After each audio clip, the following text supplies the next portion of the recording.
few years ago, someone once asked me what it means to be a documentary filmmaker. I told them it's essentially picking up the camera and walking into a story you have no control over. You can plan your shots, your questions, you can even try and plan the ending. But the second you hit record, you only capture the story as it's unfolding around you. I've been a documentarian for 9 years now, and although there are many styles to documentary filmmaking, the ones that I make are unscripted, which are based on real people and real life.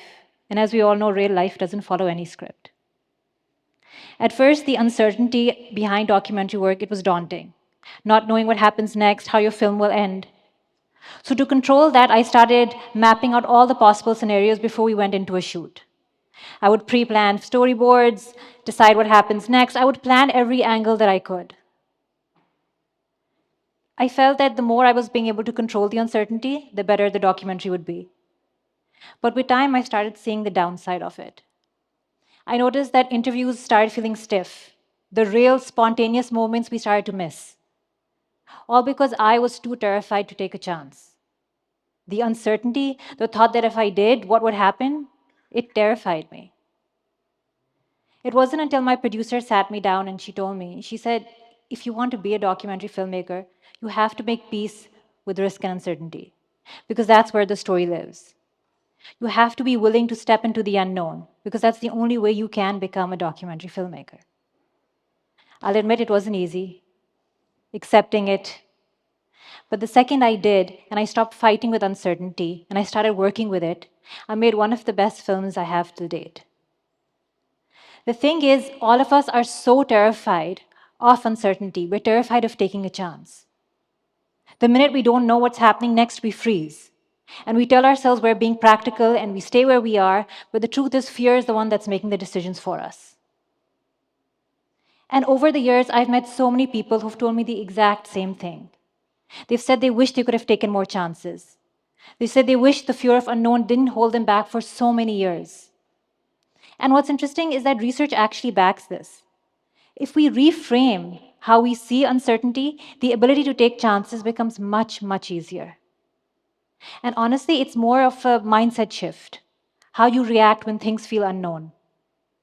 And there are 4 simple ways you can do this. The first is that the right moment to take a chance, it doesn't exist. We keep telling ourselves, we're not ready. We're not ready to take that job. We're not ready to start that role. But have we ever really stopped and thought, what does ready even mean? What does it even look like? Most of the time, it's just a clever way to delay action. We aren't waiting because of preparation or circumstances. Psychologists have an interesting name for this, actually. They call this pattern the blame game. It's the habit of blaming others, circumstances, lack of experience. But the truth is, you aren't waiting for the right moment. You're avoiding it, avoiding to take that chance. I know this pattern very well because I lived in it. So now is probably a good time to mention that I'm actually a lawyer by profession. I went to law school, I got my license, I worked as a lawyer. I genuinely thought that was going to be the life that I was going to lead. Filmmaking was something I loved, don't get me wrong, I really did. But I just didn't feel like I was ready to turn it into anything more than a hobby. I blamed my environment, I blamed everything. I said Pakistan isn't a place for a female filmmaker. I don't have all the skills I need yet. And I would go to bed every day thinking, I'm doing everything I can, but it is what it is. The choice felt practical. It felt easy. And it wasn't until I saw someone I know post about a filmmaking project that she was working on, a project that I had secretly wanted to work on for so long. And then it hit me. It wasn't resources or timing that was holding me back. It was me. And let me tell you something, nothing hits and hurts more when you realize that you are the one holding yourself back. Because the second I took that step, I realized that half the barriers that I had created in my head were much, much smaller in reality. And I understood the most important thing, which is that the right chance or the right moment isn't something you wait for. It's something you create when you take that step. It's just that simple. The second step that I want you to understand is that progress isn't always loud. In filmmaking, in early on, I realized that most of the important work, it happens long before anyone knows you're doing it.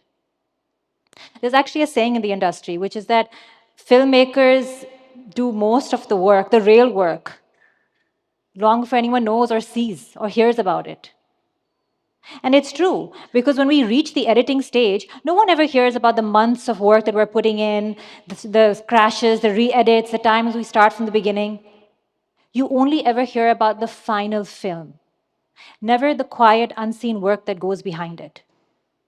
And real life, it works the exact same way.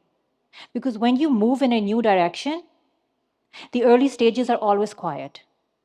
At times you feel like nothing is happening, nothing is moving. And that's the time most of the people quit. They give up. Not because they failed, but because they feel that progress needs to be loud, instant, visible. But the truth is that quiet progress is still progress. And small steps are still steps forward. So when you're in that stretch of silence, when you're moving in a new direction or you've taken a chance on yourself, don't feel that this is failure. Silence is failure. It's not. It's the foundation. It may be the part that no one claps for, but it's the part that makes every single thing possible.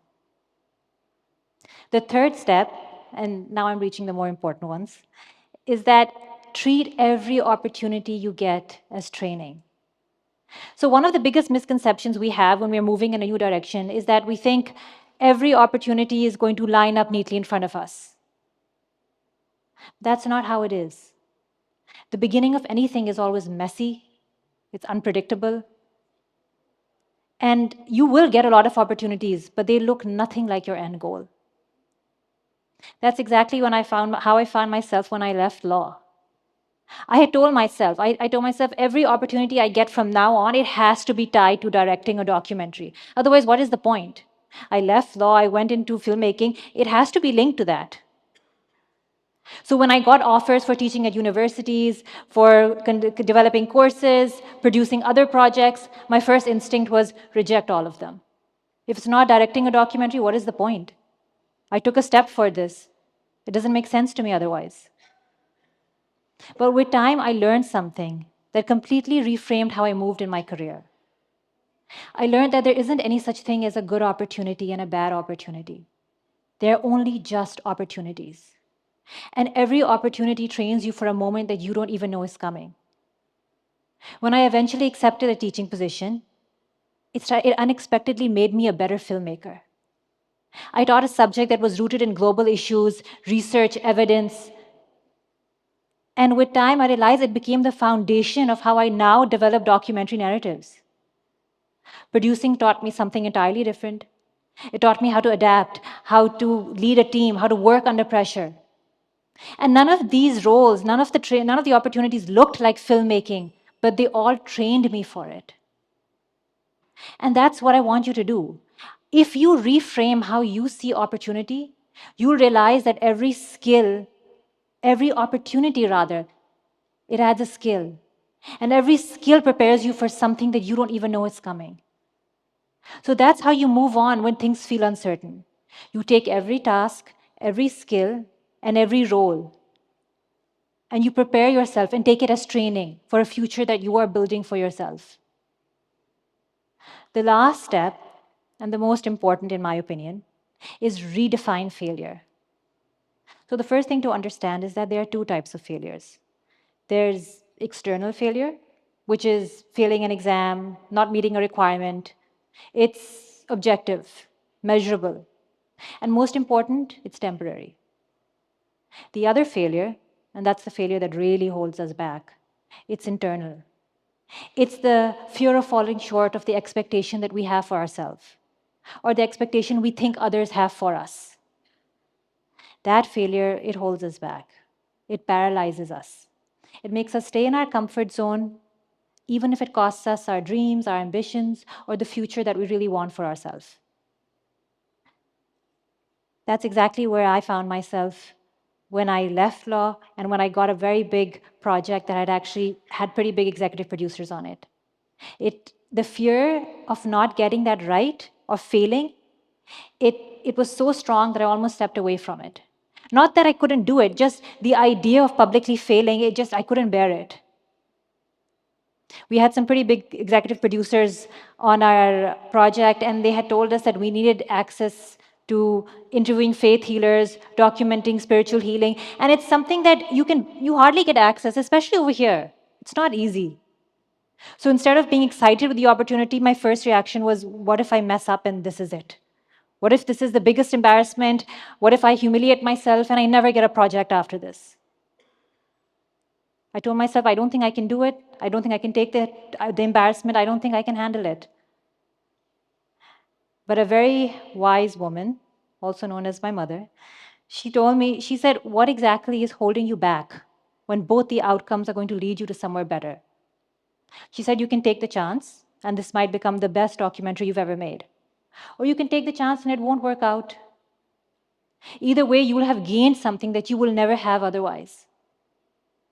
She said, why let the fear of failure hold you back when the real failure over here would be not trying at all? Today, that very film has won international awards. It has been screened at global platforms, and it has sparked dialogue on mental health and perinatal illness in communities that had never even heard about it. But it didn't just win. It was also rejected from many, many festivals. The festivals that I had really wanted it to be accepted at, that I'd hoped for. And I'll be honest, every rejection felt very personal. I had worked very, very hard on this film, and it hurt, it did. But I didn't let those rejections hold me back. I decided to take them as an opportunity to get better. I watched the film again and again. I noticed places that I could have done better, things I would have done better, choices I would have made different.